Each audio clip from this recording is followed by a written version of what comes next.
Good evening, travelers of the digital realm. Tonight, we descend into the shadows of ancient Greece, where marble statues weep blood and the very air trembles with divine fury. This is not a tale of heroic triumph or glorious victory. This is a warning whispered across millennia about the most dangerous emotion that has ever gripped the hearts of immortal beings. Jealousy. For when gods grow envious, when their perfect facades crack with rage, mortals don't simply die, they are destroyed, body and soul, in ways that make death seem like mercy. Tonight, we explore the catastrophic price of divine jealousy, the mortals who dared to provoke it, and the gods whose wrath turned the ancient world into a theater of unimaginable suffering. Before we dive deeper into these tales of divine fury, tell me in the comments which country you are watching from and what time it is right now. Imagine we are all gathered like ancient storytellers under the same moon, sharing the wrath of the gods that once ruled the world with iron fists and hearts of stone. The ancient Greeks understood something we have forgotten in our modern world. Gods are not benevolent guardians watching over humanity with loving eyes. They are forces of nature given consciousness, desire, and most terrifyingly, emotion. And of all the emotions that could grip an immortal heart, jealousy burns the brightest and destroys the most completely. It transforms love into obsession, pride into vengeance, and justice into cruelty beyond mortal comprehension. Picture, if you will, Mount Olympus, not as the shining paradise of later Roman propaganda, but as it truly was, a court of immortal beings whose every whim could reshape reality, whose every grudge could last for centuries, and whose jealousy could reduce entire bloodlines to ash. These were not the sanitized deities of children's books. These were cosmic forces wearing human faces, possessed of human emotions amplified to divine proportions. Tonight, we will witness how Hera's jealousy transformed her into a monster more terrifying than any beast from Tartarus. We will see how Aphrodite's wounded pride could curse entire kingdoms with madness. We will watch as Athena's competitive spirit destroyed a mortal woman, whose only crime was possessing skill that rivaled the gods. And we will learn why the wise mortals of ancient Greece built their temples not out of love, but out of pure, rational terror. Chapter 1. The Queen of Heaven's Eternal Fury. In the golden halls of Olympus, where ambrosia flows like wine and immortals feast on the worship of mortals below, there sits a throne that has witnessed more suffering than all the battlefields of earth combined. Upon this throne sits Hera, queen of the gods, wife of Zeus, and perhaps the most dangerously jealous being ever to draw breath. But understand this: Hera's jealousy was not born from pettiness or weakness. It was forged in the fires of cosmic betrayal, tempered by centuries of humiliation, and sharpened on the broken hearts of Zeus's countless victims. Every affair her husband conducted was not merely infidelity, it was a cosmic violation of the sacred order she represented: marriage. Family, the very structure of divine society, all of it crumbled each time Zeus cast his wandering eye upon another. The mortals whispered that Hera's wrath was unreasonable, that she should blame Zeus rather than his victims. The mortals were fools. They did not understand that gods think in terms of millennia, that divine justice operates on scales beyond human comprehension. Hera knew that Zeus was beyond her reach, protected by his position as king of the gods. But his lovers, his children, the fruits of his betrayals, these she could touch, these she could destroy. Consider the tragedy of Io, a priestess whose beauty caught the eye of Zeus. In most tellings, this is where the story begins. with Zeus's desire and Hera's subsequent persecution. But the true horror lies in what came before. Io was not merely beautiful, she was pure. She had dedicated her life to serving the gods, believing in their justice, their wisdom, their benevolence. She was everything a mortal should be: pious, devoted, innocent. Zeus destroyed all of that with a single glance. When the king of the gods decided he wanted Io, her desires became irrelevant. Her vows of chastity became meaningless. Her entire life's dedication to divine service became a cruel joke. Zeus took her, as he took so many others, not out of love, but out of the simple, divine prerogative that mortals existed for the pleasure of their betters. But Zeus's crime was only the beginning of Io's suffering, for Hera had been watching, as she always watched, and her rage burned like the core of a dying star. She could not strike at Zeus directly, but she could ensure that every moment of pleasure he stole would be paid for in an ocean of agony. Hera transformed Io into a cow.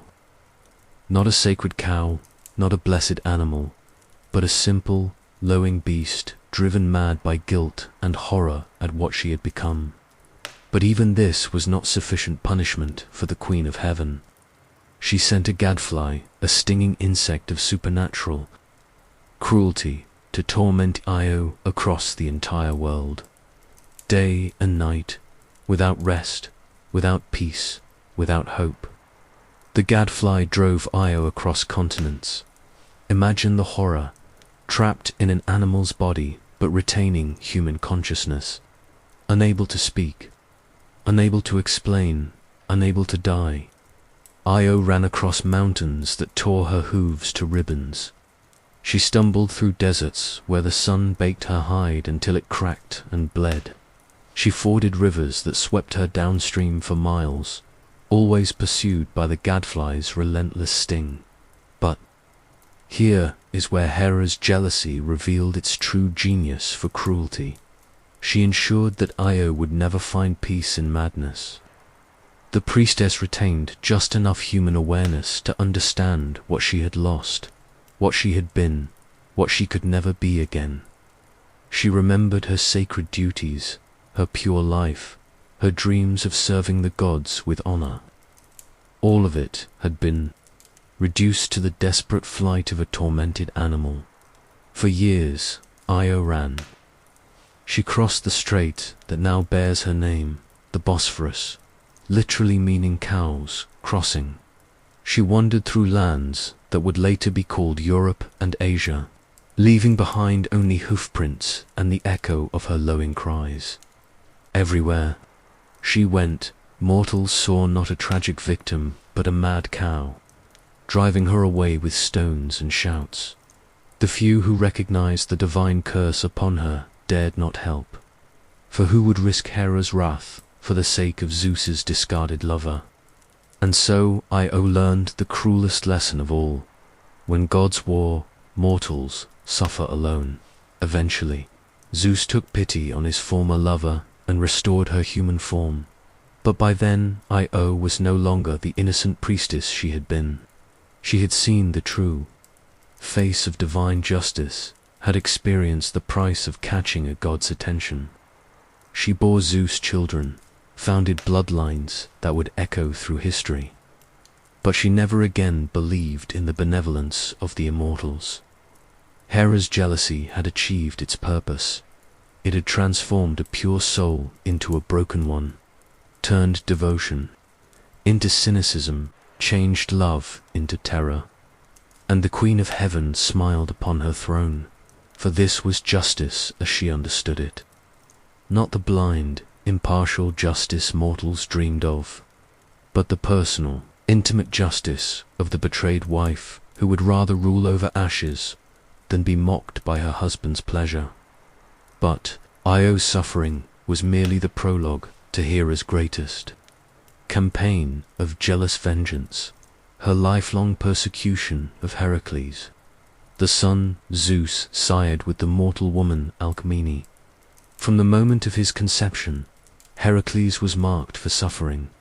Hera's jealousy toward this unborn child burned so fiercely that she manipulated the very fates themselves. When Zeus boasted that a descendant of Perseus born that day would rule over all others, Hera delayed Heracles' birth and hastened that of his cousin Eurystheus, ensuring that the weaker man would hold power over the stronger. But this was only the beginning. On the night of Heracles' birth, Hera sent 2 serpents to strangle the infant in his cradle. Picture this scene: a newborn child, innocent of any crime save existing, lying helpless as divine assassins slithered through the darkness toward him. Even as a baby, Heracles was forced to kill or die, his tiny hands crushing the life from creatures sent by the Queen of Heaven herself. This was Hera's declaration of war. There would be no peace, no mercy, no moment of respite for Zeus's son. Every breath Heracles drew was a theft from the grave she had prepared for him. Every victory he achieved was an insult to her divine will. Every moment he lived was a reminder of her husband's betrayal. As Heracles grew, Hera's persecution grew. With him, she sent madness upon him at crucial moments, causing him to commit atrocities that would haunt him for life. The most terrible of these came when Heracles had found brief happiness with his wife Megara and their children. Hera struck him with divine madness, so complete that he saw enemies where he should have seen family, monsters where he should have seen love. When the madness cleared, Heracles found himself standing over the bodies of his wife and children, their blood still warm on his hands. Hera had not simply killed them, she had forced him to be the instrument of their destruction. The hero who could defeat any monster, who could labor without tiring, who could triumph over impossible odds, had been transformed into the very thing he fought against, a destroyer of innocence. This was jealousy as a weapon of mass destruction, targeting not just the body but the soul, not just the present but all hope of future peace. Heracles would spend the rest of his life trying to atone for murders he committed while under divine influence, performing labors that would have killed any other mortal, all to wash away blood that Hera's jealousy had forced him to spill. And through it all, the Queen of Heaven watched with satisfaction. Each labor that nearly killed Heracles, each monster that came close to ending his life, each moment of despair when he questioned whether any atonement could ever be enough, all of this fed her jealous heart. She had found a perfect punishment: to transform Zeus's strongest son into his own greatest enemy, to make him complicit in his own suffering.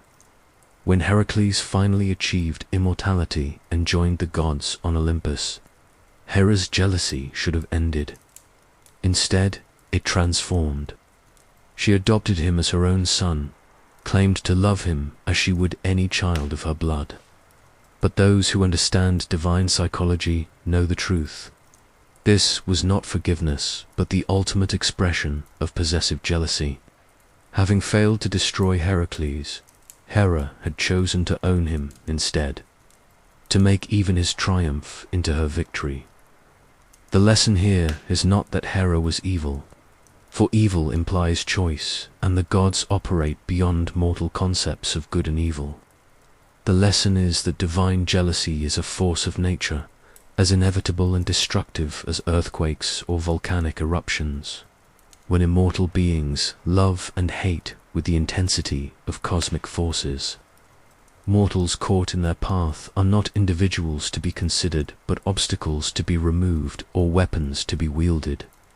Chapter 2.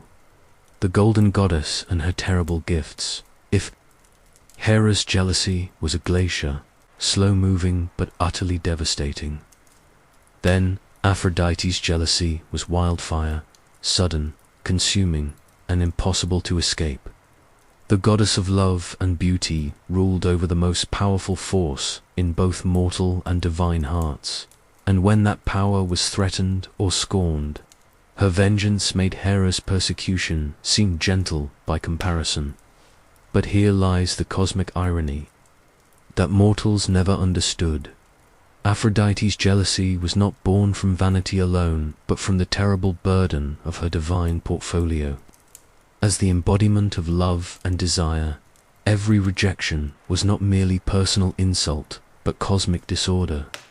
When mortals spurned beauty, when they claimed to love something more than physical pleasure, when they dared suggest that her gifts were anything less than the highest good, they challenged the very foundation of her existence.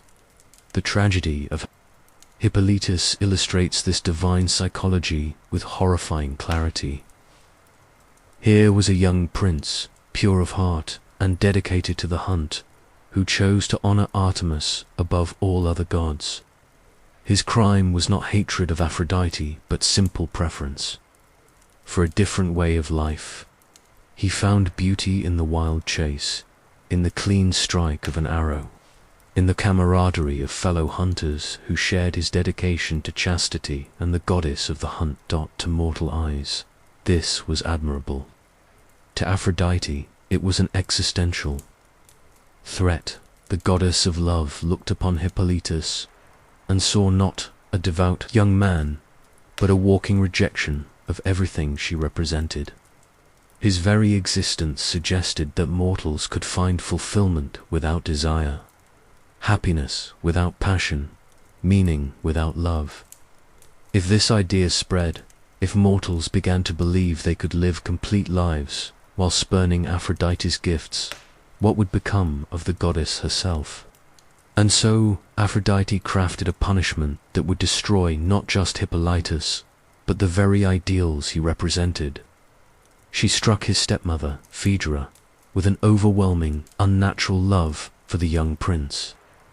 Not the gentle affection of family, not the manageable attraction that might have been resisted, but consuming, maddening desire that burned away reason, propriety, and self-preservation. Phaedra, wife of Theseus and queen of Athens, found herself reduced to a creature of pure need. She who had commanded armies and governed a kingdom became a slave to passion so intense that food turned to ash in her mouth and sleep fled from her bed. Aphrodite had transformed a noble woman into a living example of why her power must never be scorned. But the goddess was not content with simple seduction. When Hippolytus, horrified by his stepmother's advances, rejected her with the righteous disgust of a pure soul, Aphrodite's plan reached its cruel climax. Phaedra, driven to desperation by rejection and shame, took her own life, but not before, leaving a letter accusing Hippolytus of rape. Picture the moment when Theseus discovered his wife's body and her final testimony. The hero who had slain the Minotaur, who had ventured into the underworld itself, was brought to his knees by a simple letter.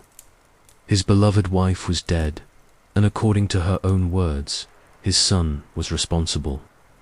The pain of loss transformed instantly into the fury of betrayal, and Theseus called upon his divine father Poseidon to grant him vengeance. 3 wishes Poseidon had granted his son, and Theseus used one to curse Hippolytus to death. As the young prince drove his chariot along the seashore, the Earthshaker sent a monstrous bull from the waves. Hippolytus' horses, terrified by the creature, bolted and dragged their master across rocks that tore his flesh to ribbons. But even as Hippolytus lay dying, broken and bleeding on the stones, Aphrodite's jealousy demanded one final cruelty. She ensured that he would die knowing the truth, that his stepmother had loved him against her will, that his father had cursed an innocent son, that his dedication to purity had brought nothing but destruction to everyone he cared about. The goddess of love had achieved her goal. She had proven that no mortal could successfully reject her power, that even the most noble attempt to live without desire would end in tragedy. But the cost of this victory revealed the true horror of divine jealousy. Innocent people had been transformed into weapons against each other. Phaedra became the unwilling instrument of her own destruction. Theseus became the executioner of his own son. Hippolytus became the cause of sufferings he never intended to inflict. Aphrodite's jealousy had not simply killed a young man. It had corrupted the very bonds of family, trust, and love that held mortal society together. When gods grow jealous, they do not merely destroy individuals, they poison the relationships that give mortal life meaning. The story of Psyche offers another window into Aphrodite's jealous nature, but here the tragedy takes a different form.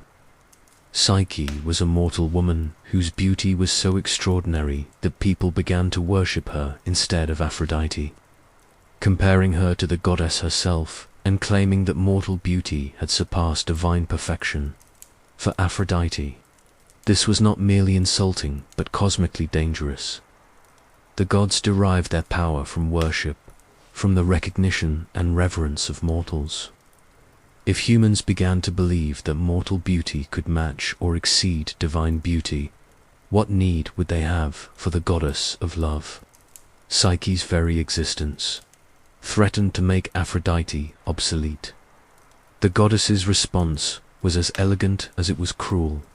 She commanded her son Eros to strike Psyche with one of his arrows, but not an arrow of love. Instead, he was to use an arrow that would make the beautiful mortal fall hopelessly in love with the most hideous, degraded creature on earth.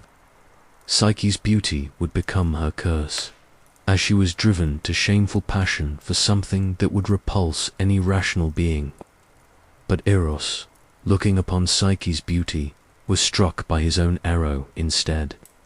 The god of desire fell in love with the mortal woman, and in that moment Aphrodite's simple plan became a complex tragedy that would span years and nearly destroy multiple lives. What followed was a tale of impossible trials, divine politics, and the slow, painful education of both mortal and immortal hearts.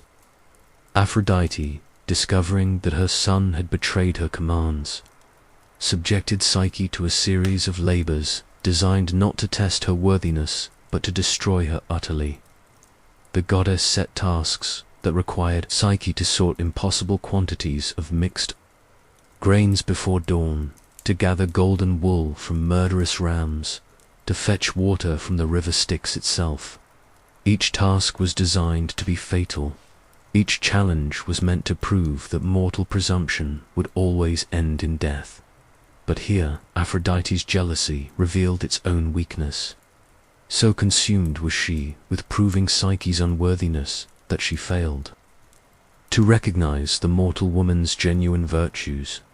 Where the goddess saw arrogance, others saw humble dedication. Where Aphrodite perceived threat, the other gods saw love triumphant over divine prejudice. One by one, the gods themselves aided Psyche. In her impossible labors, ants sorted the grains, reeds whispered the secret of gathering golden wool safely. An eagle of Zeus himself brought water from the Styx. Even Hades and Persephone aided the mortal woman when Aphrodite demanded that she descend to the underworld for a box of divine beauty. In the end, Aphrodite's jealousy was defeated not by force, but by the very thing she claimed to rule. Love. Zeus himself intervened, making Psyche immortal and declaring her marriage to Eros a divine union. The goddess of love was forced to accept that her son had chosen well, that mortal beauty could indeed be worthy of divine affection. But even in defeat, Aphrodite's jealousy left its mark. The trials she had imposed on Psyche became legendary warnings to future mortals. Never claim beauty equal to the gods. Never allow worship to be diverted from its proper targets. Never assume that love alone will protect you from divine wrath. The most chilling aspect of Aphrodite's jealousy was its casualness. Unlike Hera's focused, personal vendetta against specific individuals, Aphrodite's jealous wrath fell upon anyone who dared to challenge her supremacy over beauty and desire. The goddess could destroy lives with a whim, curse entire bloodlines for a momentary slight, transform love into obsession and obsession into tragedy. Consider the fate of the women of Lemnos, who neglected Aphrodite's worship in favor of their domestic duties. The goddess cursed them with a terrible odor that drove away their husbands and lovers, leading to a cycle of abandonment, rage, and ultimately mass murder, as the women killed every man on their island rather than live without love. Jealousy had transformed an entire society into a monument to the destructive power of scorned desire. Or think of Atalanta, the swift huntress who tried to avoid marriage by challenging suitors to outrun her, executing those who failed. When Hippomenes sought Aphrodite's aid to win the race and the maiden, the goddess provided him with golden apples that would distract Atalanta. But when the couple, in their joy, forgot to thank Aphrodite for her assistance, she struck them with uncontrollable lust that led them to desecrate a sacred temple, resulting in their transformation into lions forever separated from human love. Every story of Aphrodite's jealousy carries the same message. Love is not the gentle emotion mortals believe it to be, but a cosmic force as dangerous as lightning or tsunami. When mortals try to control, deny, or ignore this force, they invite destruction not just upon themselves, but upon everyone they care about. The goddess of love rules through desire, and those who challenge her rule discover that desire can be transformed into the cruelest weapon in the divine arsenal. Chapter 3. The Owl-eyed Virgin's Cold Wrath in the Marble Halls of Olympus. Where gods feast on ambrosia and mortals' dreams, sits a goddess whose jealousy burns cold as winter starlight. Athena, the gride daughter of Zeus, patron of wisdom and warfare, presents herself as the rational alternative to her more emotional divine relatives. But beneath that calculating facade lies a jealousy more dangerous than Hera's rage or Aphrodite's passion. For Athena's envy is tempered by intelligence and sharpened by pride in her own perfection. Athena's jealousy operates on a different plane than that of other gods, where Hera reacts to personal betrayal and Aphrodite responds to challenges to her domain. Athena's jealousy emerges when mortals dare to suggest that human skill, human wisdom, or human achievement can match those gifts she alone should provide. She is the goddess of crafts and strategy, and every mortal who excels in these areas without acknowledging her supremacy becomes a walking insult to her divine nature. The tragedy of Arachne reveals Athena's jealousy at its most chilling because it masquerades as justice while serving only divine pride. Arachne was a weaver whose skill had reached legendary proportions among mortals. From across the ancient world, people came to watch her fingers dance across the loom, creating tapestries so lifelike that birds tried to perch on woven branches, and gods themselves paused to admire her work. But Arachne made a fatal error.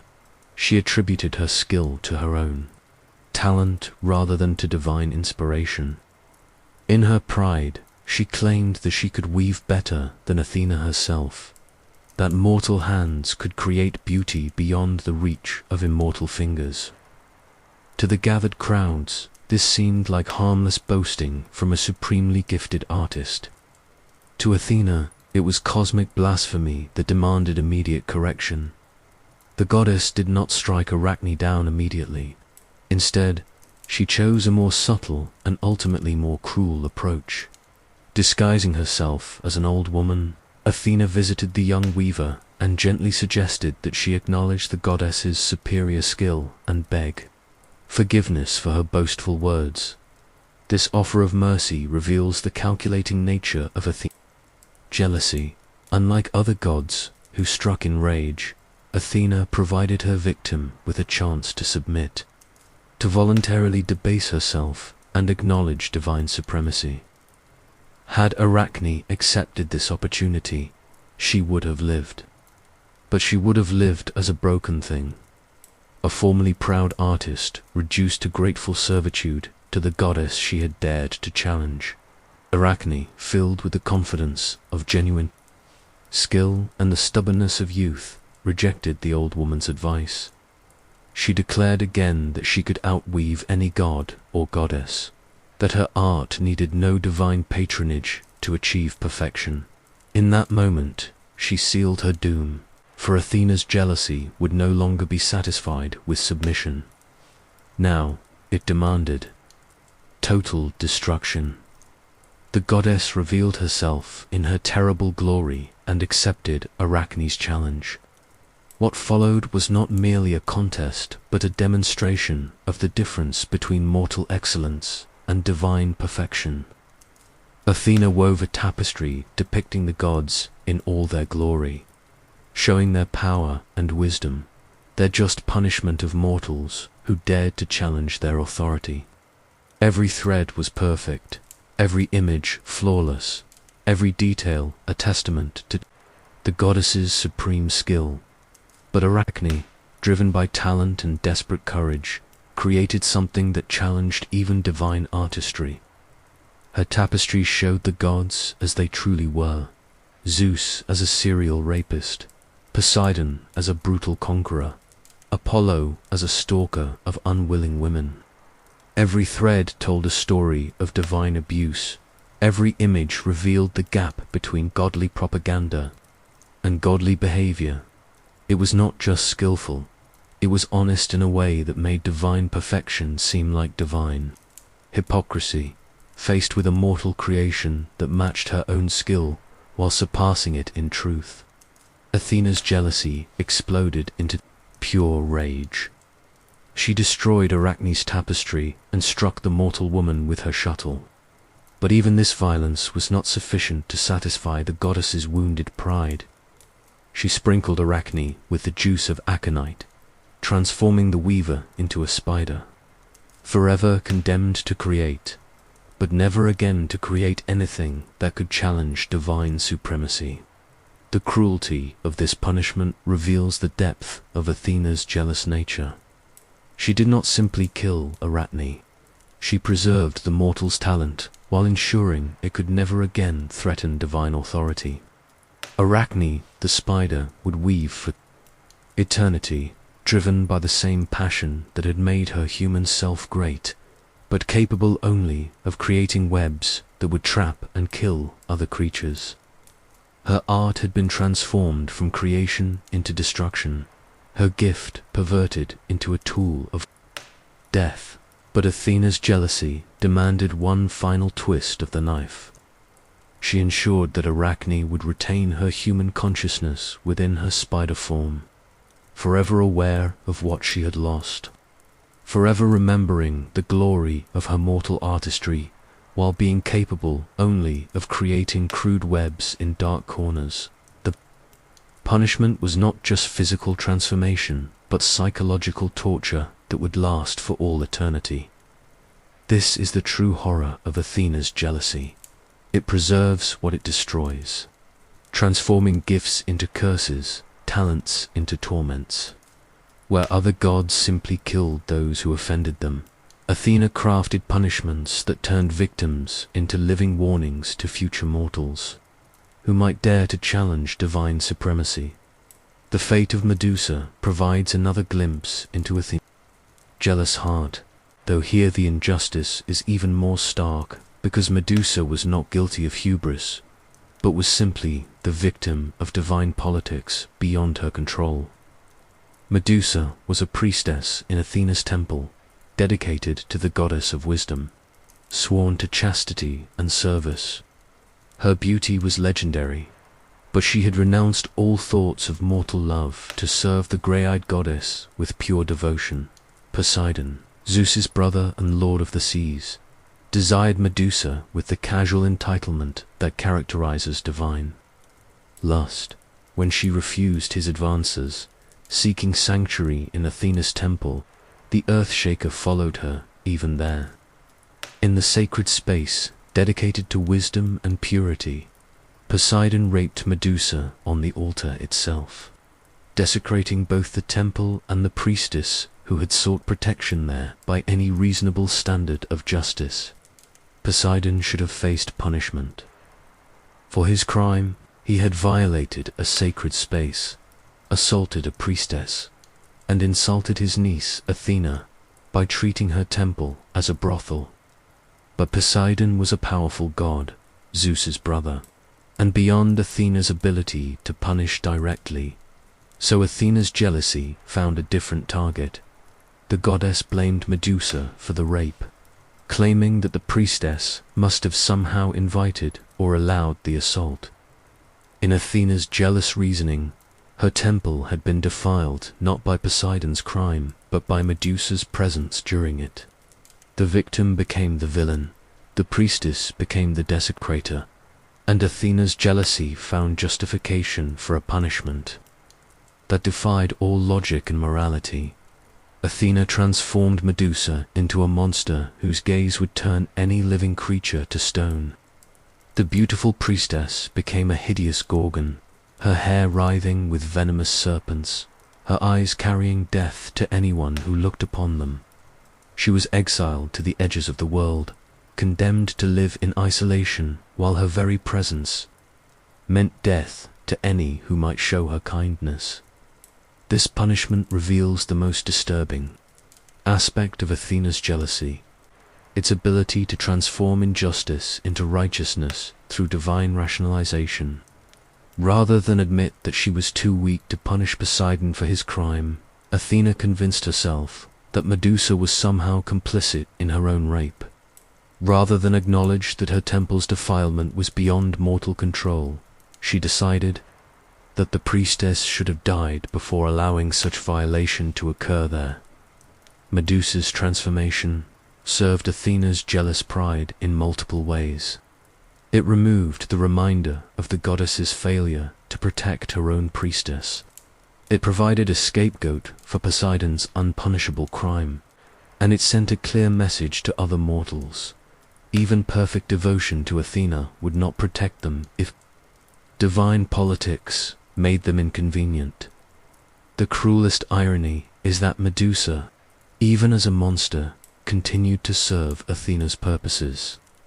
Her petrifying gaze became a weapon that the goddess could use against her enemies. Perseus, guided by Athena herself, eventually killed Medusa and gave her severed head to the goddess, who wore it on her aegis as a symbol of divine power. Even in death, even after suffering unimaginable injustice, Medusa was forced to serve the goddess whose jealousy had destroyed her life. Athena's treatment of Medusa also demonstrates how divine jealousy operates on multiple levels simultaneously.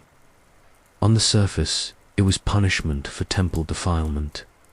On a deeper level, it was displaced rage at Poseidon that Athena dared not express directly. But at the deepest level, it was jealousy of Medusa herself, for the priestess had possessed something Athena could never have: the ability to inspire uncontrollable desire in a powerful god as a virgin goddess. Athena prided herself on her immunity to sexual passion, on her rational superiority to goddesses like Aphrodite who were ruled by desire. But Medusa's rape revealed an uncomfortable truth. Even sworn chastity could not protect mortal women from divine lust. The very vulnerability that Athena despised in other females had manifested in her own temple, in her own priestess, proving that even perfect dedication to wisdom could not overcome the power of desire. Rather than confronting this uncomfortable reality about the limits of rational control, Athena's jealousy found it easier to blame the victim. Medusa's transformation served to maintain the goddess's illusion of superiority. If a priestess could be raped in her temple, it must be because the priestess was fundamentally flawed, not because wisdom offered no real protection against desire. The stories of both Arachne and Medusa reveal Athena's jealousy as perhaps the most insidious of all divine emotions, because it disguises itself as justice. Where Hera's jealousy is obviously personal and Aphrodite's is clearly passionate, Athena's jealousy presents itself as a rational response to mortal transgression. She does not simply destroy those who offend her. She creates elaborate justifications that transform her victims into villains deserving of their fate. This pseudo-rational jealousy makes Athena more dangerous than her more emotional relatives, because mortals cannot recognize the threat until it is too late. When Hera rages or Aphrodite pouts, mortals know to be afraid. But when Athena speaks of justice and proper respect for divine authority, mortals believe they are hearing wisdom rather than jealousy. They walk willingly into traps that more obviously emotional gods could never set. Chapter 4: The Hunt and the Lyre.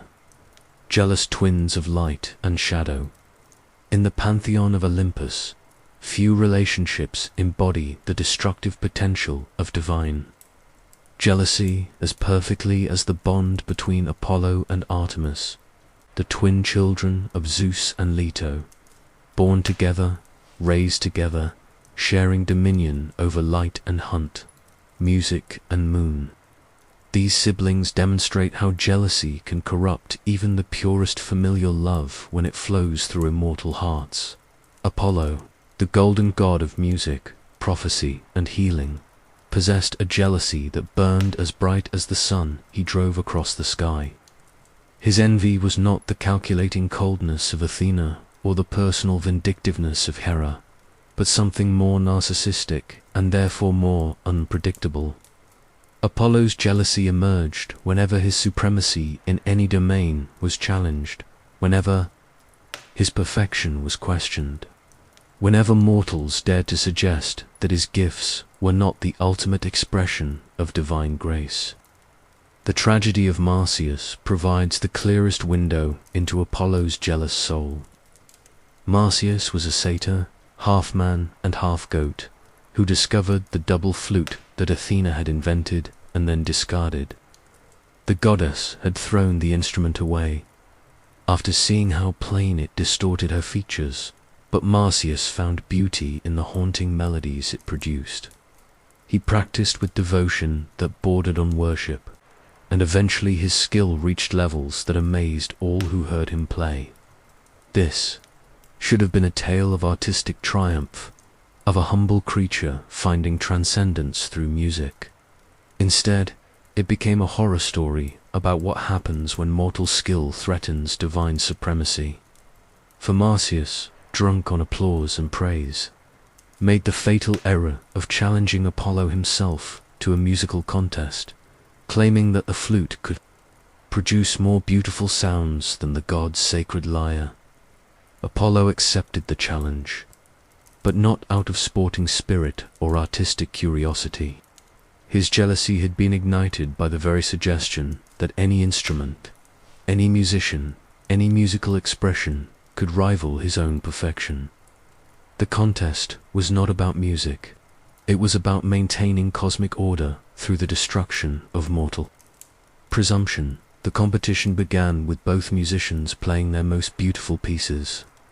Marsyas coaxed sounds from his flute that seemed to capture the very essence of wild nature.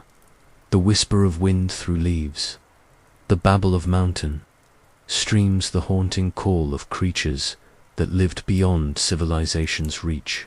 His music was raw, emotional, filled with the untamed beauty that characterized the wild places of the world. Apollo's lyre sang with divine perfection, each note precisely placed, each melody crafted with mathematical precision that reflected the harmony of the spheres themselves. His music was civilization made audible, order imposed upon chaos, the rational beauty that separated gods from beasts. Yet, for all its technical perfection, something was missing, the wild passion that made Marsyas's music so compelling. The contest seemed evenly matched until Apollo's jealousy demanded victory at any cost. The god declared that the winner must be determined by playing their instruments upside down. This was blatantly unfair, as the lyre could be played in any position while the flute required proper orientation to function at all. But the judges, intimidated by Apollo's divine authority, accepted this arbitrary condition. When Marsyas protested the obvious injustice, Apollo's jealousy revealed its true nature. This was never about music or fair competition. It was about crushing any mortal who dared to challenge divine supremacy. The god declared himself the winner and announced Marsyas's punishment to be flayed alive. His skin peeled from his body while he remained, conscious to experience every moment of agony. The torture that followed was not swift execution, but prolonged, artistic cruelty. Apollo, the god of healing who knew every nerve in the mortal body, stripped away Marsyas's skin with the precision of a master surgeon, ensuring maximum pain while preventing the mercy of unconsciousness. The satyr's screams echoed across the mountains, and his blood flowed so freely that it formed the river that still bears his name.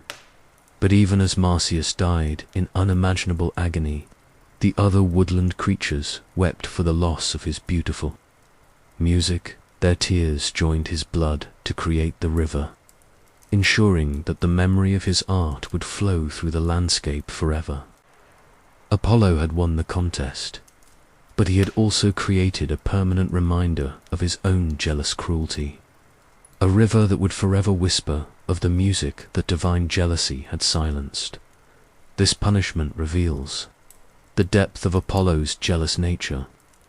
He could not simply defeat Marsyas, or even simply kill him.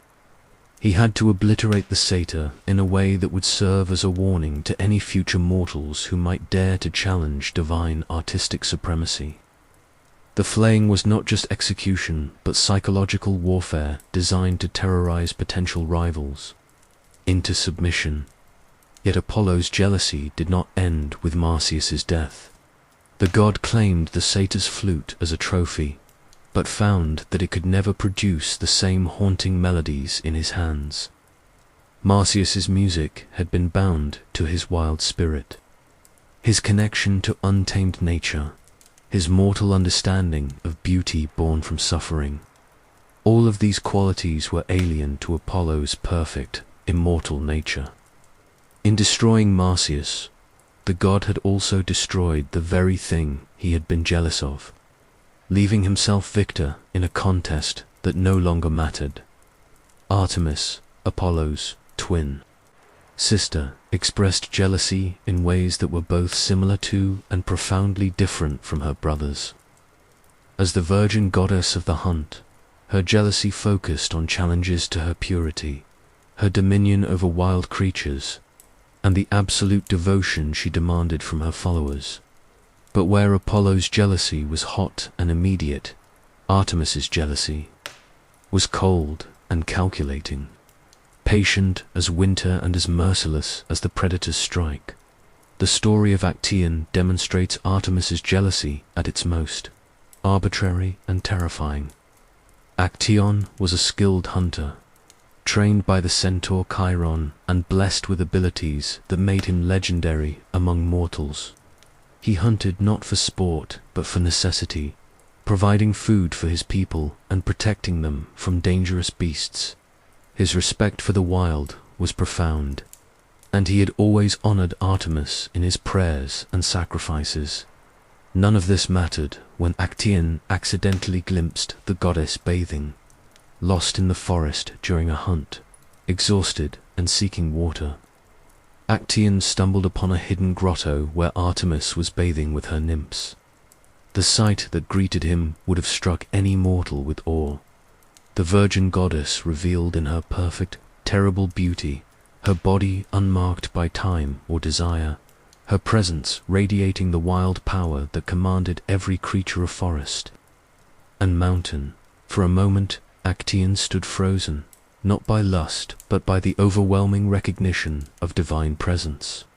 He saw Artemis not as a woman to be desired, but as a force of nature given form, beautiful and terrible beyond mortal comprehension. In that instant, he understood why the goddess demanded absolute purity from her followers.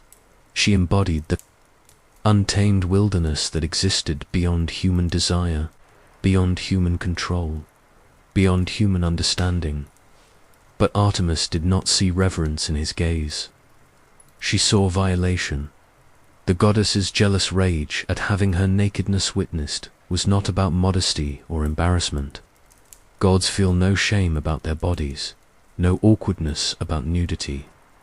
Artemis's fury emerged from her jealous guardianship of her own mystery. Her rage at having the perfect privacy of her divine solitude broken by mortal eyes to be seen, even accidentally, even respectfully, was to be diminished in Artemis's jealous mind. She was the eternal virgin, the untouchable huntress, the goddess, who existed beyond mortal reach. Actaeon's inadvertent glimpse had made her momentarily accessible to human perception, and for this cosmic crime he would pay with everything he had. Artemis transformed Actaeon into a stag, but not an ordinary deer that might live peacefully in her forests. She made him a creature that retained his human consciousness while trapped in an animal body, able to think and remember and understand, but unable to speak or explain or plead for mercy. Then she set his own hunting hounds upon him. The horror of Actaeon's death lay not just in its physical agony, but in its emotional cruelty. These were dogs he had raised from puppies, animals that had loved and trusted him, companions who had shared countless hunts in service to the very goddess who now commanded them to kill their master. They did not recognize him in his transformed state. They saw only prey to be brought down, as the hounds tore him apart. Actaeon experienced the ultimate violation of the hunter's relationship with nature. He who had always taken life quickly and cleanly, who had honored the animals he killed and wasted nothing of their sacrifice, was subjected to the messy, prolonged death of the hunted creature. Artemis's jealousy had forced him to experience the terror and agony that his prey had felt, but without the animal's blessed ignorance of what was happening. The goddess's jealousy demanded that Actaeon understand every moment of his destruction. As a stag, he retained enough human consciousness to recognize his own dogs, to remember their names and their individual personalities, to feel the betrayal of their unknowing attack. He died knowing that his faithful companions had become the instruments of his execution, that his years of love and care for them had been transformed into the means of his agony. But Artemis's jealous cruelty did not end with Actaeon's death. She ensured that his hounds would forever mourn their deed without understanding it. After killing their transformed master, the dogs searched endlessly for the hunter who would never return, their mournful howling echoing through the forests as a permanent reminder of divine jealousy's power to corrupt even the purest bonds between mortal and beast. The twins' jealousy reached its most destructive expression in their joint persecution of Niobe, a mortal queen whose only crime was maternal pride.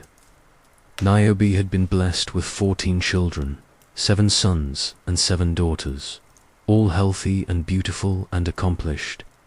In her joy and gratitude, she made an offering to Leto, the mother of Apollo and Artemis. thanking the goddess for her own fertility and happiness. But Niobe's gratitude contained a fatal comparison. She observed that while Leto had given birth to only 2 children, she herself had been blessed with 14. She meant no insult, intended no challenge to divine authority. She was simply a mother celebrating the abundance of her blessings, comparing her good fortune to that of the divine mother she was honoring. Apollo and Artemis perceived this comparison as the ultimate blasphemy. How dare a mortal woman suggest that her fertility surpassed that of their divine mother? How dare she imply that quantity of offspring could rival the quality of divine children? How dare she speak of Leto and herself in the same breath as if mortal motherhood and divine motherhood were comparable achievements? The twins' jealousy on their mother's behalf burned hotter than their individual envies, because it combined their separate natures into a single overwhelming force for destruction. Apollo's bright rage joined with Artemis's cold fury to create a punishment that would echo through the ages as a warning about the dangers of comparing mortal blessings to divine gifts. They descended upon Thebes like twin angels of death, their silver bows gleaming in the sunlight as they took position to execute divine justice. One by one, they shot down Niobe's children, the boys falling to Apollo's arrows, the girls to Artemis's. The slaughter was methodical, precise, merciless. Each death was a perfect shot, each killing a demonstration of divine archery skill, each murderous statement about the price of comparing mortal achievements to divine perfection.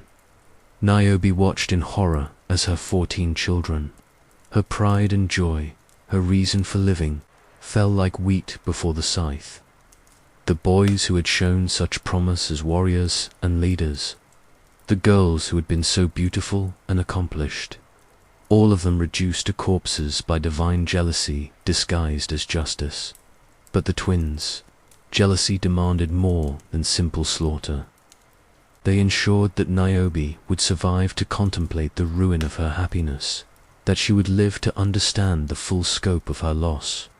As she knelt among the bodies of her children, weeping tears that seemed to flow from the very springs of sorrow, the gods transformed her into stone, not the merciful stone of unconsciousness, but the cruel stone of eternal awareness. Niobe became a rock that wept forever, her tears flowing as a spring that would never dry, her grief made permanent and public as a warning to future mortals, who might dare to compare their blessings to divine gifts. The transformation was the perfect expression of Apollo and Artemis's jealousy. It preserved Niobe's suffering while ensuring it would serve as a permanent reminder of divine superiority. Every drop of water that flowed from the stone would tell the story of a mother's pride punished by divine jealousy, of children murdered to satisfy immortal egos, of grief transformed into geological feature. Chapter 5. The Mortal Price of Divine Desire. When gods grow jealous, their immortal hearts do not simply rage against each other in cosmic isolation. Their envy reaches down from Olympus like grasping fingers, seizing mortal lives and twisting them into instruments of divine emotion. The most tragic aspect of divine jealousy is not what it does to the gods themselves, but how it transforms innocent mortals into weapons, victims, and cautionary tales in conflicts they never chose to join. Consider the fate of Troy, a city that became the stage for the most destructive expression of divine jealousy in all of ancient memory. The Trojan War did not begin with Helen's beauty or Paris's desire, but with a golden apple thrown by Eris, goddess of discord, into a wedding feast. The apple was inscribed with a single word, Callisti, to the fairest, and it ignited a jealous competition between 3 goddesses that would ultimately consume two civilizations. Hera, Athena, and Aphrodite each claimed the apple, each certain of her own supreme beauty, each unwilling to concede superiority to her rivals. Zeus, recognizing the danger of judging between his wife, his daughter, and his ancestor, wisely declined to choose a winner. Instead, he appointed Paris, a Trojan prince, to make the judgment that would determine which goddess possessed the greatest beauty. This was not honor bestowed upon Paris, but a divine trap closing around him.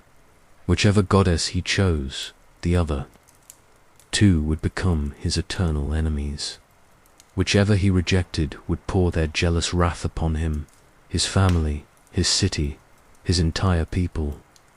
There was no safe choice, no diplomatic solution, no way to judge divine beauty without triggering divine jealousy.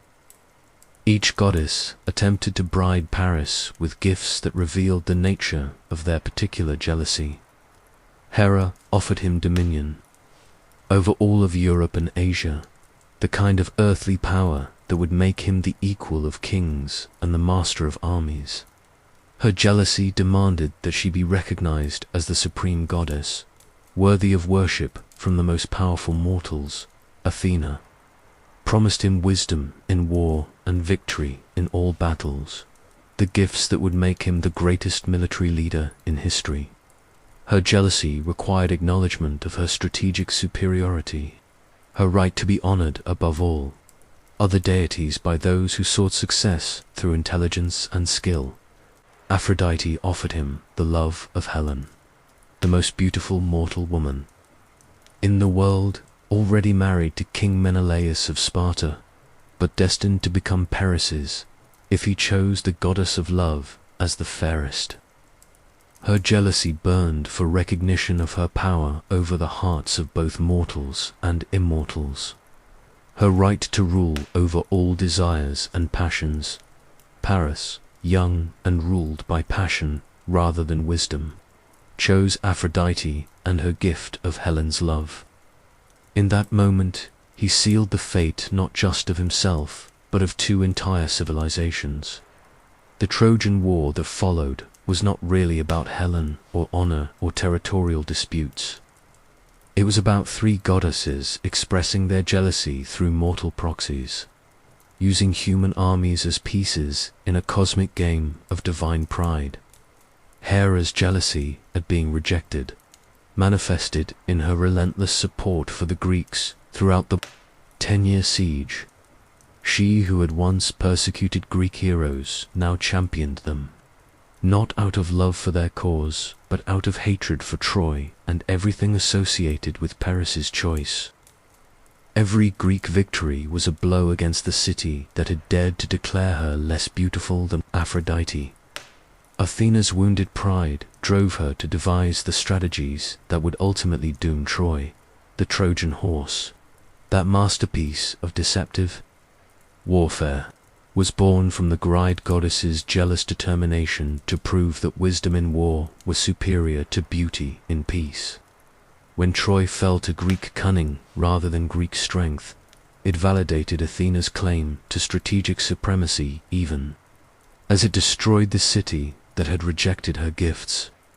Aphrodite found herself in the strange position of protecting Paris and Troy while simultaneously ensuring their destruction. Her gift of Helen's love had triggered the war, but divine jealousy operates on scales that transcend individual mortal welfare. Aphrodite needed Paris to possess Helen to validate her victory in the judgment, but she also needed the conflict to demonstrate her power over mortal hearts and divine politics. The true horror of the Trojan War lies in its senseless scope. Tens of thousands died, not for love or honor or justice, but because divine jealousy required validation through mortal suffering. Heroes like Hector and Achilles, Patroclus and Ajax became legendary not for their own choices, but because they were swept up in a conflict that began with three goddesses arguing over a beauty contest. Every death at Troy, every widow's tears, every orphaned child, every burned building, all of it was collateral damage in a war of divine egos. The gods who claimed to care about justice and honor and proper worship revealed themselves as cosmic children fighting over toys, willing to destroy entire civilizations to settle petty arguments about who was most beautiful. But the destruction of Troy was only the beginning of the gods' jealous vengeance. When the war ended, when the city lay in ruins and its people were dead or enslaved, divine jealousy demanded additional payment from the victorious Greeks, who had dared to serve as instruments of some gods while opposing others. Athena's jealousy turned against the Greeks when they desecrated her temples during the sack of Troy. Ajax, the lesser's rape of Cassandra in Athena's sanctuary, particularly enraged the goddess. Not because she cared about Cassandra's suffering, but because the violation of her sacred space was an insult that overshadowed her victory over Troy. The goddess who had helped destroy the city now turned her wrath against its destroyers. The Greek fleet's journey home became a catalogue of divine jealousy expressing itself through natural disasters and supernatural persecution. Ships were wrecked by storms, heroes were killed by monsters, kings returned home to find their thrones usurped and their families destroyed. The gods who had championed Greece during the war now demonstrated that their favor was as temporary and arbitrary as their enmity. Odysseus's tenure, struggle to return home, exemplifies how divine jealousy can transform a hero's life into an extended torture session. His wanderings were not the result of natural obstacles or human enemies, but of Poseidon's personal vendetta against the man who had blinded the god's son, the Cyclops Polyphemus. Every storm, every monster, every supernatural obstacle that delayed Odysseus's return was an expression of divine jealousy that demanded satisfaction regardless of the cost to innocent mortals. The goddess Circe transformed Odysseus's men into swine, not because they had wronged her personally, but because they served a man who had earned divine wrath. The sirens tried to lure Odysseus to his death, not because of any crime he had committed against them, but because they were instruments of the gods' jealous desire for vengeance. Even Scylla and Charybdis, the monsters that devoured his remaining ships and crew, were acting as agents of divine jealousy that required the heroes suffering as payment for past victories. When Odysseus finally returned to Ithaca, he found his palace occupied by suitors who assumed he was dead and sought to marry his wife Penelope. The slaughter that followed, while justified by mortal standards of honor and property, was also the final expression of divine jealousy working through human instruments.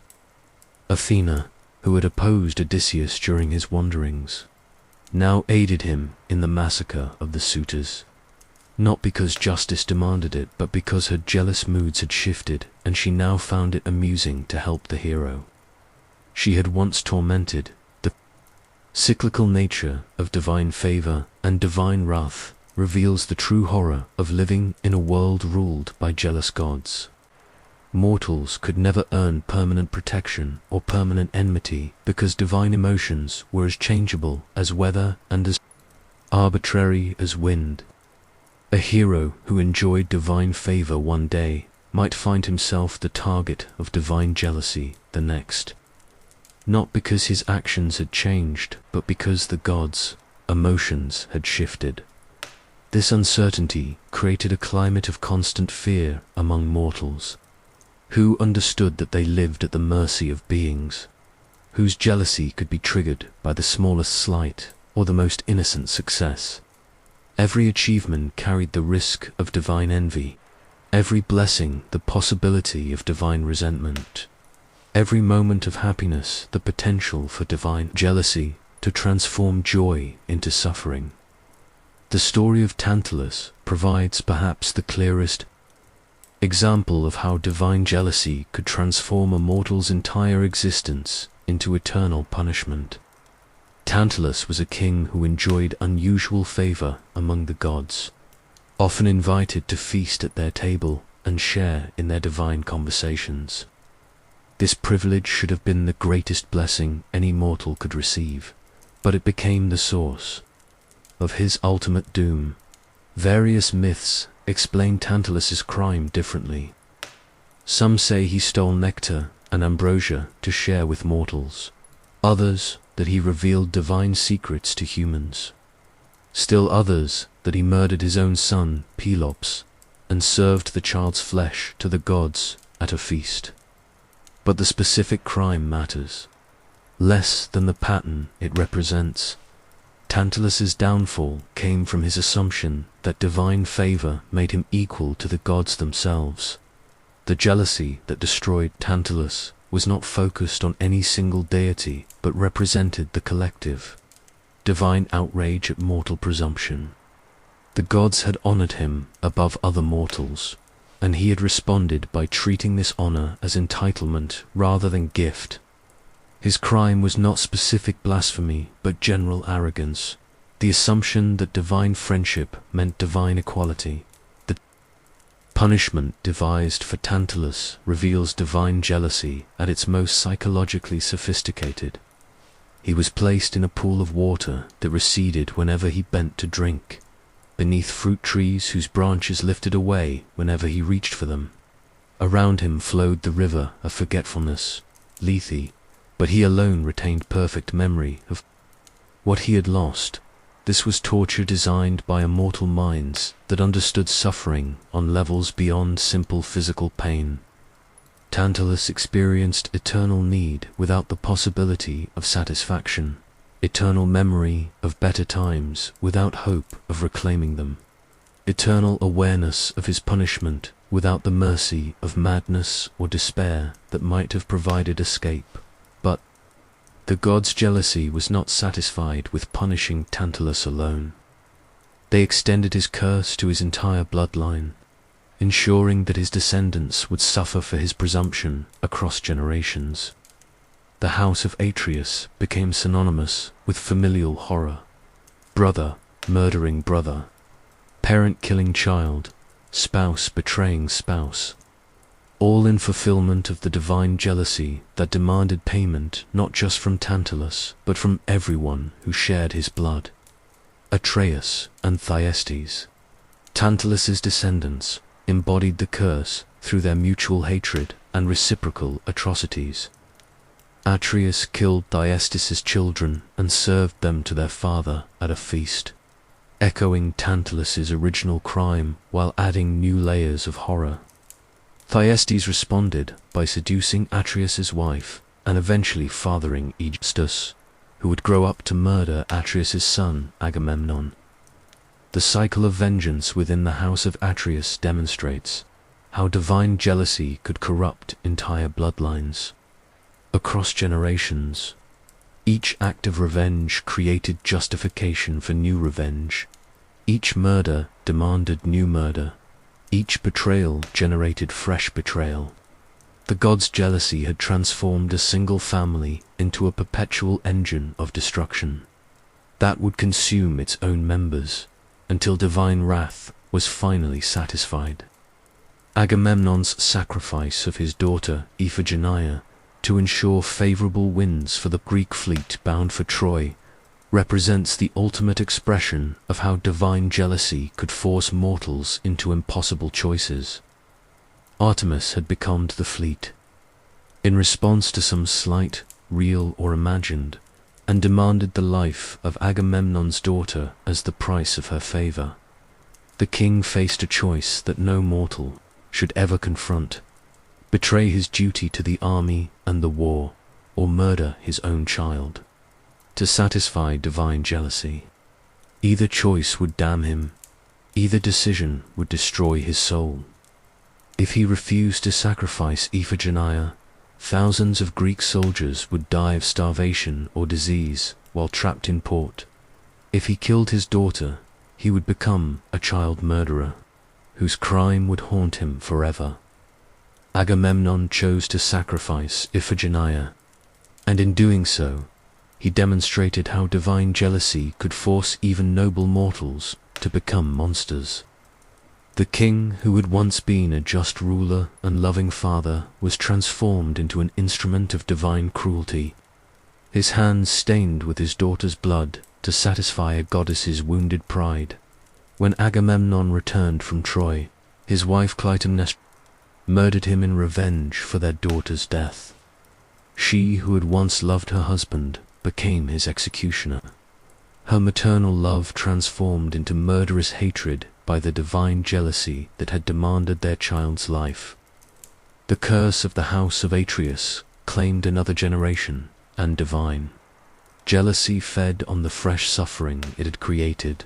The story of Orestes, Agamemnon's son, completes the demonstration of how divine jealousy could trap mortals in situations where every choice led to damnation. Orestes was commanded by Apollo to avenge his father's death by killing his mother. But the ancient law of matricide carried its own curse. If he obeyed the god, he would become a matricide pursued by the Furies. If he refused, he would be a son who had failed in his sacred duty to avenge his father's murder. Divine jealousy had created a situation where Orestes could not win, where every possible action would result in his destruction. This was not justice or punishment for specific crimes, but the logical conclusion of generations of divine jealousy working through mortal lives, like poison through a bloodstream. The resolution of Orestes' dilemma required direct divine intervention, the establishment of new laws that would break the cycle of vengeance that divine jealousy had created. But even this resolution came at a cost. It demonstrated that mortals could escape the consequences of divine jealousy only when the gods themselves chose to show mercy, not because they had earned forgiveness through their own actions. Chapter 6. The inescapable web of divine wrath.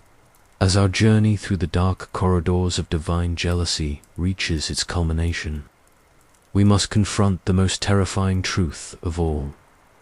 In the world of the ancient Greeks, there was no escape from the gods' envious gaze, no sanctuary from their wounded pride, no behavior so perfect that it could guarantee safety from immortal wrath. The mythology we have explored tonight is not merely a collection of entertaining stories about supernatural beings, but a systematic exploration of what it means to live under the absolute power of entities whose emotions operate on cosmic scales. Every tale of divine jealousy we have witnessed carries the same implicit message. Mortal life exists at the sufferance of beings who are fundamentally alien to human concepts of justice, mercy, or proportional response. The gods of Olympus were not loving parents watching over their human children with benevolent concern. They were forces of nature given consciousness and emotion, cosmic principles wearing human faces but operating according to inhuman logic. When they loved with the intensity of stellar fusion. When they hated with the persistence of geological time. And when they grew jealous with the destructive power of supernova, consuming everything within reach of their influence. This is why the ancient Greeks built their civilization around the management of divine emotion rather than the pursuit of human happiness.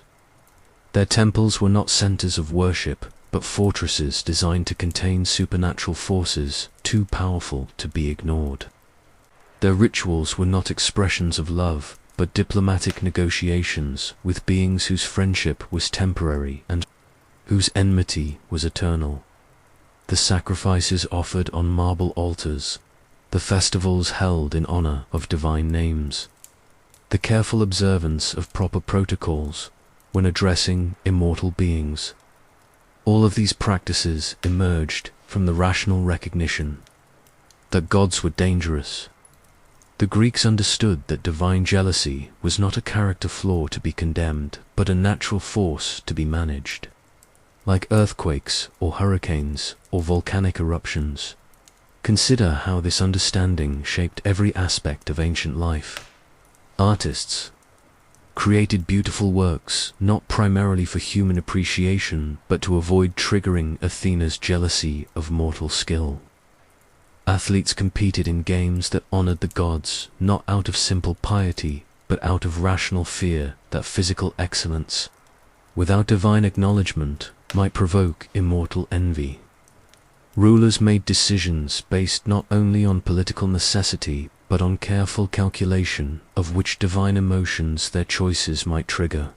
Even love, the most personal and intimate of human emotions, was constrained by the knowledge that divine jealousy could transform romance into tragedy without warning. Lovers who forgot to honor Aphrodite, couples who claimed their love surpassed that of gods and goddesses, partners who found happiness without acknowledging divine influence. All of them risked becoming targets of supernatural revenge. The story of Orpheus and Eurydice illustrates how even the most perfect love could become fuel for divine jealousy. Orpheus possessed musical skill that rivaled Apollo's, and his love for Eurydice was so pure that it moved stones to tears and caused wild beasts to lie down peacefully. This should have been a tale of transcendent beauty, but the very perfection of their love made it a target for forces that could not tolerate mortal happiness that approached divine heights.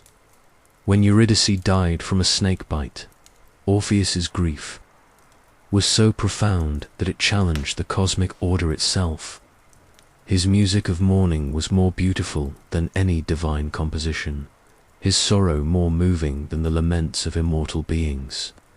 He descended to the underworld and won back his wife through the power of song that made even Hades weep, proving that mortal love could achieve what divine power had never accomplished, the reversal of death itself. But the gods could not allow such a precedent to stand. The condition placed upon Eurydice's return, that Orpheus must not look back at her until they reached the upper world, was not mercy, but cruelty disguised as hope. The gods knew that love as profound as Orpheus possessed could not resist the need to confirm the beloved's presence. His backward glance was not weakness, but the inevitable expression of the very love that had won Eurydice's freedom. When Eurydice vanished forever, destroyed by a moment of natural human emotion, Orpheus learned the cruelest lesson of mortal existence. Even perfect love is not protection against divine jealousy. The gods had allowed him to believe in the possibility of triumph, only to make his final defeat more psychologically devastating. The pattern repeats throughout Greek mythology with relentless consistency. Mortals who achieve greatness find their success transformed into the source of their destruction. Heroes who perform impossible feats discover that their very heroism marks them for divine persecution. Kings who rule justly learn that their justice threatens gods who prefer arbitrary power to rational governance. Even humility offers no protection from divine jealousy. Consider Psyche, whose beauty made mortals worship her instead of Aphrodite. Psyche did not seek this worship, did not encourage the comparisons to divine beauty, did not claim superiority over the goddess of love. Her only crime was existing while being beautiful enough to distract attention from Aphrodite's temples. Yet this passive, innocent threat to divine supremacy triggered a campaign of persecution that nearly destroyed her. Or consider a whose weaving skill developed naturally from years of dedicated practice. She did not steal divine techniques or claim supernatural inspiration. Her art was purely human in its origins, Mortal hands, guided by mortal vision, creating beauty through mortal effort. Yet Athena's jealousy could not tolerate the existence of skill that approached divine levels, without acknowledging divine superiority. The message embedded in these stories is clear and terrifying. In a world ruled by jealous gods, excellence itself is dangerous. To be too beautiful, too skilled, too noble, too successful, or too happy is to invite divine attention. And divine attention inevitably leads to divine jealousy when mortals achieve heights that seem to challenge immortal supremacy. This creates a psychological climate of perpetual anxiety, where mortals must constantly monitor their own success to avoid triggering supernatural envy. Parents must fear their children's beauty or talent. Artists must disguise their skill behind claims of divine inspiration. Lovers must temper their joy with acknowledgement of divine power, and rulers must demonstrate their subservience even while exercising temporal authority. The Greeks developed elaborate strategies for managing these impossible demands. They practiced studied mediocrity in areas that might provoke divine jealousy while channeling their excellence into forms that honored rather than challenged the gods. They attributed their successes to divine favor rather than personal merit, their failures to personal unworthiness rather than divine cruelty. They also developed the concept of hubris, which modern translations often render as pride, but which actually encompassed any behavior that might trigger divine jealousy. Hubris was not simply arrogance, but any action or attitude that suggested mortals could achieve significance independent of divine will. To claim credit for one's achievements, to find happiness without acknowledging divine blessing, to succeed without offering appropriate sacrifices. All of these constituted hubris and justified whatever punishment the gods chose to inflict. But even perfect observance of these protocols offered no guarantee of safety. The gods' jealousy operated according to immortal logic that mortals could never fully understand or predict. Divine emotions could be triggered by accidents, by the actions of others, by changes in cosmic politics that had nothing to do with mortal behavior. Medusa's rape in Athena's temple demonstrates how mortals could become targets of divine jealousy through no fault of their own. The priestess had followed every rule, observed every protocol, lived according to every divine commandment. Yet she was punished for another's crime because divine jealousy required a target and she was conveniently available. Io's transformation into a cow shows how simply being beautiful enough to attract Zeus's attention could trigger Hera's jealous persecution. Io made no attempt to seduce the king of gods, took no action to encourage his desire, committed no crime beyond existing in a form that pleased divine eyes. Yet she spent years in torment because she had become an unwilling participant in the eternal conflict between Zeus's lust and Hero's jealousy. The civilians of Troy who died during the 10-year siege were caught in a war that began with three goddesses arguing over their relative beauty. They had no voice in Paris's judgment of the divine contest, no influence over the events that triggered the conflict, no power to negotiate peace or surrender that would satisfy divine jealousy. They died by the thousands because gods needed mortal suffering to validate their cosmic disputes. These examples reveal the ultimate horror of living under the rule of jealous gods. Innocence offers no protection. Excellence invites destruction. Mediocrity provides no safety, and perfect obedience guarantees nothing.